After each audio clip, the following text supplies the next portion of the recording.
বৌমা শাশুড়ির এই ঝগড়ার প্রধান কারণ হচ্ছে জেনারেশন গ্যাপ, ঠিক কিনা? শাশুড়ি এক জেনারেশনের আর বৌমা আরেক জেনারেশনের। শাশুড়ি ভাবে একরকম, বৌমা ভাবে আরেক রকম। শাশুড়ি চায় বউর উপর খবরদারি করতে, বউ চায় শাশুড়ির উপর খবরদারি করতে।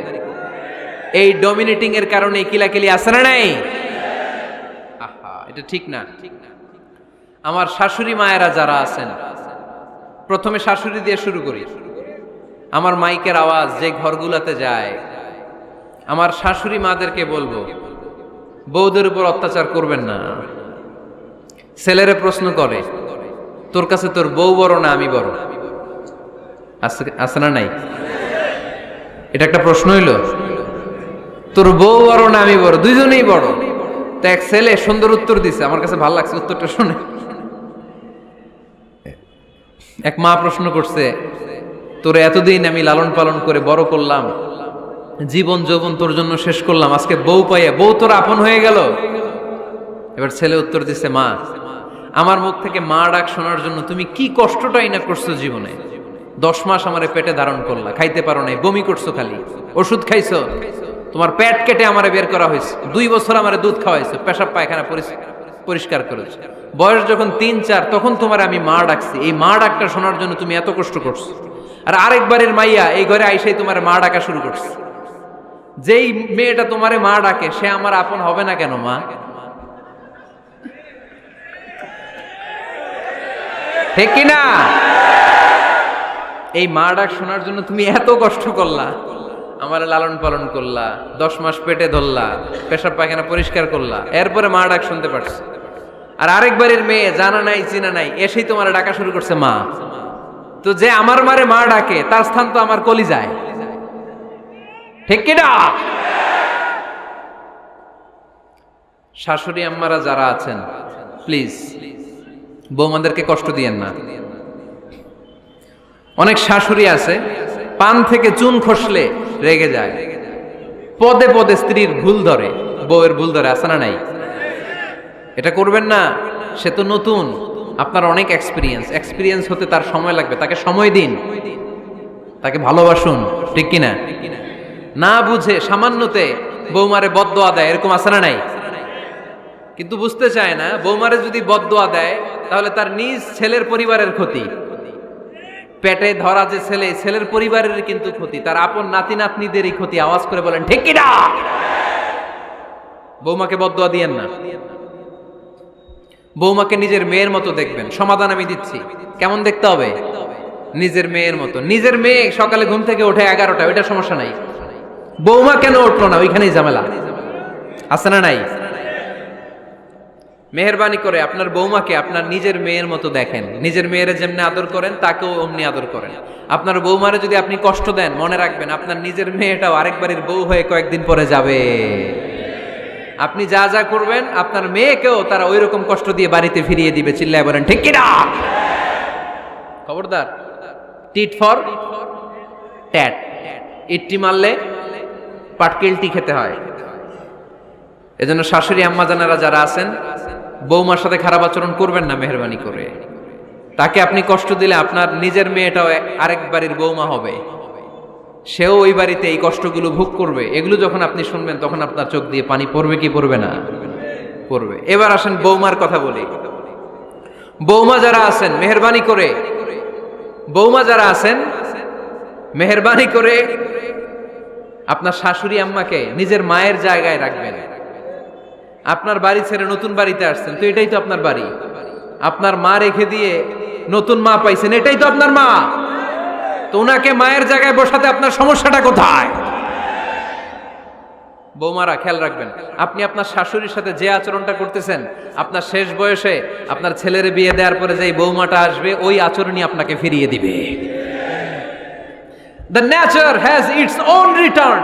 প্রকৃতির একটা মাইর আছে, এটা শেষ মাইর, এটা শেষ খেলা। প্রকৃতির খেলা বড় খেলা। আপনি আপনার শাশুড়ির সাথে যে আচরণ করবেন, আপনার শেষ বয়সে আপনি একদিন শাশুড়ি হবেন, এটা মাথায় রাখবেন। ওই আচরণই আপনি ফিরে পাবেন। আওয়াজ করে বলতে হবে ঠিক কিনা? এজন্য 9 নাম্বার পয়েন্টস হচ্ছে মিউচুয়াল রেসপেক্ট। সবাই যেন সবাইকে ভালোবাসি। দোষ ছাড়া মানুষ নাই। সবার দোষ আছে, আমরা যেন একে অন্যের দোষ না খুঁজি। বৌমারা, আপনাদের কেন যদি আমার মাইকের আওয়াজ যায়, অল্প কিছু টেকনিক অবলম্বন করলে আপনি আপনার শাশুড়ির মন জয় করতে পারবেন। শাশুড়িরা আসলে বেশি কিছু চায় না, আগের জামানার মানুষ তো, এদেরকে ওইভাবে হাত করতে হবে। মাঝে মাঝে একটু শাশুড়ির মাথায় তেল দিয়ে দেন, চুলে তেল দিয়ে দিবেন আর কি, মাঝে মাঝে চুল আশ্রয় দিবেন, এগুলো কিন্তু খুব পছন্দ করে শাশুড়িরা। ওনার প্রেশারটা একটু মেপে দিবেন, ডায়াবেটিক্সের ওষুধটা খাইলো কিনা সময় মতো খোঁজ নিবেন, কি পছন্দ করে খেতে একটু রান্না করে দিবেন।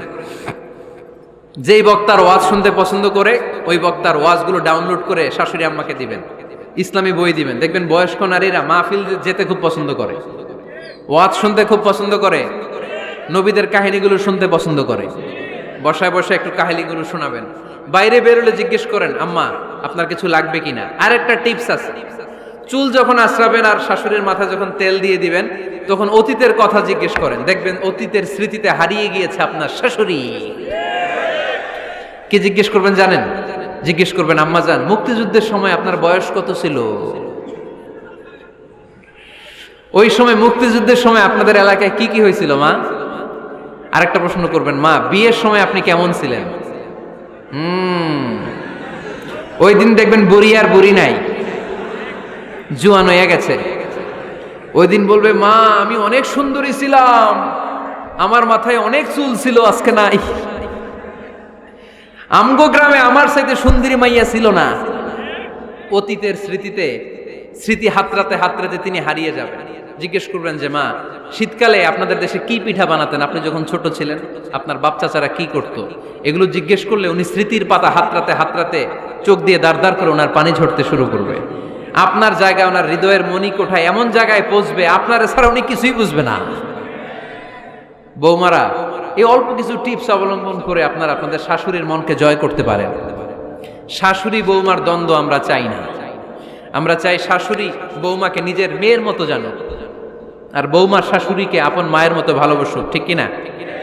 এই মিউচুয়াল রেসপেক্টই পারে শাশুড়ি বৌমার দ্বন্দ্বকে দূর করতে, আর ঘরটারে শান্তির টুকরা বানাতে। আওয়াজ করে বলেন ঠিক কিনা? কয়টা গেল? আর আছে কয়টা?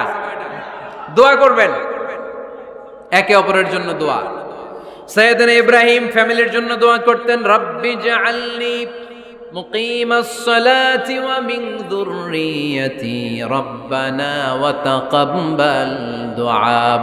ও আল্লাহ, আপনি আমার নামাজ কায়েমকারী বানান, আমার কলিজার টুকরা সন্তান ইসমাইলকেও নামাজ কায়েমকারী বানান, আমার দোয়াটা আপনার দরবারে আপনি কবুল করে নেন। সুবহানাল্লাহ পড়েন। রব্বানা ইন্নী আসকানতু মিন যুররিয়াতি বিওয়াদিন গায়রি যী যারইন ইনদা বাইতিকাল মুহাররাম। ও আল্লাহ, আমার সন্তান সন্ততি, আমার ফ্যামিলিকে ধুধু মরুপ্রান্তর এই উপত্যকার মধ্যে তোমার কাবা ঘরের সামনে রেখে গেলাম, তাদেরকে তুমি নামাজ কায়েমকারী বানিয়ে দিও। গোটা বিশ্বের সব মানুষের অন্তর আমার ফ্যামিলির দিকে আল্লাহ তুমি ঝুঁকিয়ে দিও। ওয়ারযুকহুম মিনাস সামারাত, ফলমূল দিয়ে আল্লাহ তুমি তাদেরকে রিজিকের ব্যবস্থা করে দিও। তার মানে সব নবীরা তাদের পরিবারের সদস্যদের জন্য দোয়া করতেন কি করতেন না? আবার কোরআন আমাদেরকে শিখালো, রব্বানা হাব লানা মিন আজওয়াজিনা ওয়া মিন যুররিয়াতিনা কুররাতা আ'য়ুন ওয়াজআলনা লিল মুত্তাকিনা ইমামা। ও আল্লাহ, এমন নেককার সন্তান, এমন নেককার স্ত্রী আপনি আমাকে দান করেন যাদের দিকে তাকালে আমার চোখ দুইটা ঠান্ডা হয়ে যায়। চক্ষু শীতলকারী স্ত্রী দেন। বিয়ে যাদের হয় নাই, ইয়াং ছেলেরা এই দোয়াটা করবা। বিয়ের জন্য দোয়ার দরকার আছে না নাই? প্রতিদিন এই দোয়া করবা, আল্লাহ এমন স্ত্রী দেন, এমন জীবন সঙ্গিনী আপনি আমাকে দেন, এমন লাইফ পার্টনার দেন যার দিকে তাকালে আমার চোখ জুড়িয়ে যায়। এমন সন্তান আল্লাহ আপনি আমার ফ্যামিলিতে দেন যাদের দিকে তাকালে আমার চোখ দুইটা ঠান্ডা হয়ে যায়। নেককার সন্তান, নেককার স্ত্রী আল্লাহর কাছে দোয়া করে চেয়ে নিতে হয়। তাহলে ফ্যামিলি মেম্বার একে অপরের জন্য দোয়ার দরকার আছে না নাই? বাবা দোয়া করবে ছেলের জন্য, ছেলে করবে বাবার জন্য, মা দোয়া করবে মেয়ের জন্য, মেয়ে করবে মায়ের জন্য, ভাই করবে বোনের জন্য, বোন করবে ভাইয়ের জন্য। দোয়ার দরকার আছে না নাই? দোয়া করবেন সবাই সবার জন্য। এই যে কোরআনের বঙ্গানুবাদ পাওয়া যায় না এখন, কথা বলেন। স্মার্টফোন আছে কার কার দেখি? হ্যাঁ, কারা কারা স্মার্ট দেখি? হাজার হাজার স্মার্ট, মাশাআল্লাহ। এই স্মার্টফোনের ভেতরে আল কোরআন নামে বাংলায় কোরআনের একটা অ্যাপস পাওয়া যায়। কথা বলেন, পাওয়া যায় কি যায় না? আজকে থেকে এই অ্যাপসটা ডাউনলোড করে প্রতিদিন 1 আয়াত 2 আয়াত 3 আয়াত করে পড়া শুরু করে দেন। বাঁচতে হলে পড়তে হবে, বাঁচতে হলে জানতে হবে, ঠিক কি না? এই স্লোগান আমাদেরকে শিখায়। এই স্লোগান তো আল্লাহ, এই স্লোগান দিয়েই তো আল্লাহ কোরআন শুরু করছে, ইকরা বিসমি রাব্বিকাল্লাযী খালাক। বাঁচতে হলে জানতে হবে, বাঁচতে হলে পড়তে হবে, পড়ার কোনো বিকল্প নাই। আওয়াজ করে বলেন ঠিক কি না? সুজানগরের রায়েরা, মোবাইলের অ্যাপসের ভিতরে আমরা কোরআন রাখতে রাজি আছি তো সবাই? হাদিসের অ্যাপস ডাউনলোড করতে রাজি আছি তো? বাস রাজি আছি, ডাউনলোড করে রাইখা দেবো, আর কেউ পড়বো না নাকি? হ্যাঁ, প্রতিদিন একটা আয়াত হলেও যেন আমরা পড়ি। আল্লাহ যা বলা দরকার সব বলে দিয়ে গেছে, নতুন করে আর কিছু বলবে না। আমরা যেন পড়াশোনা করি, আমরা যেন একটা পাঠাগার বানাই। আবারও কখনো আসার সুযোগ হইলে আমি জিজ্ঞেস করবো, যদি আমার মনে থাকে যে আপনাদের পাঠাগার আছে কার কার ঘরে, সেদিন সবার হাত তুলতে হবে। এমনি পারা যাবে তো? আল্লাহ তুমি তৌফিক দাও।